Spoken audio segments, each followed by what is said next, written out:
Aujourd'hui, on continue notre voyage lunaire, mais tout en gardant les pieds sur Terre. Comment traiter de la Lune sans vous parler des récits mystérieux et envoûtants? Et pour cela, on va aller faire le tour du monde et des cultures, et on commence par l'Europe.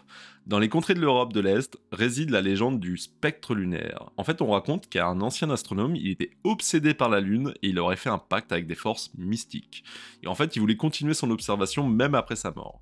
Et chaque nuit de pleine lune, apparemment, il revient et il apparaît en cherchant à découvrir les secrets encore inconnus de l'univers. En Scandinavie et dans les cultures celtiques, les loups de la lune y règnent sur les nuits de pleine lune et ces créatures mystiques, protectrices farouches de la nature, elles sont vues comme des gardiennes des anciens secrets de la forêt. Elles représentent la dualité de la nature sauvage et de la nécessité de respecter l'équilibre écologique. Et ces loups, ils sont décrits comme des esprits ancestraux qui prennent la forme lupine pour protéger les animaux de la forêt. Ils servent aussi à guider les voyageurs perdus en sécurité tout en réprimant ceux qui menacent l'harmonie naturelle. On continue nos récits du côté de l'Amérique du Nord, et plus précisément aux États-Unis. Il y a quelque chose qui s'appelle la malédiction de la Lune Noire. En fait, c'est un avertissement, ce qu'on appelle séculaire. Et selon la tradition là-haut, lorsque deux nouvelles lunes ils apparaissent le même mois, regarder directement la Lune pendant cette période, ça peut entraîner une série de malheurs. Parmi les peuples autochtones d'Amérique du Nord, on a ce qu'on appelle les enfants de la Lune. En fait, c'est les enfants qui vont naître lors des éclipses lunaires. Et ces enfants, ils sont considérés comme des êtres dotés de pouvoirs spéciaux, qui sont capables de communiquer avec les esprits et de guider leur communauté à travers leurs rêves. Leur présence, elle est vue comme un signe de bénédiction et de connexion spirituelle profonde. On s'arrête du côté de l'Amérique du Sud pour regarder la légende de la Lune saignante. En fait, ça résonne profondément là-haut, parce que la Lune, elle se teinte de rouge et les habitants ils voient en cela un présage de catastrophes imminentes et de bouleversements à venir. Il y a des rituels qui sont organisés pour réaliser et pour apaiser les esprits de la nature en colère et détourner le mauvais sort. Pendant la lune saignante, les chamans locaux ils effectuent tout ce qu'ils peuvent, des danses, des rituels pour communiquer avec les esprits ancestraux et obtenir des visions sur la manière de préserver l'harmonie naturelle face aux menaces imminentes. Du côté de l'Inde, on a un phénomène qui s'appelle la lune dorée, et en fait elle est célébrée comme un symbole de fortune et de bonheur.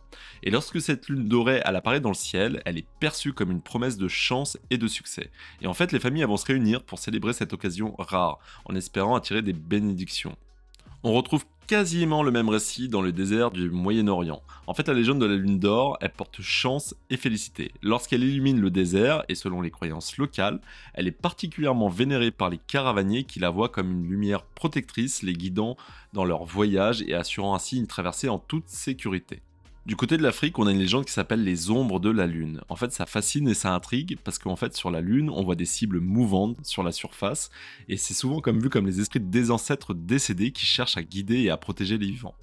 Il y a des rituels respectueux qui sont souvent pratiqués pour honorer ces esprits et recevoir leur sagesse. Du côté de la Russie, on retrouve la légende qui s'appelle la lune des sorcières. Ça éveille la peur et l'émerveillement chez les habitants. Et selon cette légende et les récits folkloriques, les sorcières elles se réunissent sous cette lumière de cette lune pour pratiquer des rituels puissants et des enchantements mystérieux. Et les habitants, du coup, ils évitent de sortir la nuit de peur de les rencontrer. On finit notre tour du monde par l'Australie avec les aborigènes qui honorent la légende de Bunjil, l'aigle lunaire. Cet esprit majestueux, il est vu comme un protecteur bienveillant, surveillant la Terre et les peuples depuis son perchoir sur la Lune. Bunjil, il est célébré comme un symbole de la connexion profonde entre le ciel et la Terre. Elle est transmise de génération en génération à travers des récits oraux et des danses traditionnelles, lors des cérémonies lunaires. On dit que Bunjil guide les âmes des défunts vers le ciel nocturne et protège les enfants aborigènes pendant leur initiation spirituelle. Vous l'aurez compris, peu importe où on se trouve dans le monde, on y trouvera toujours des légendes liées à la Lune.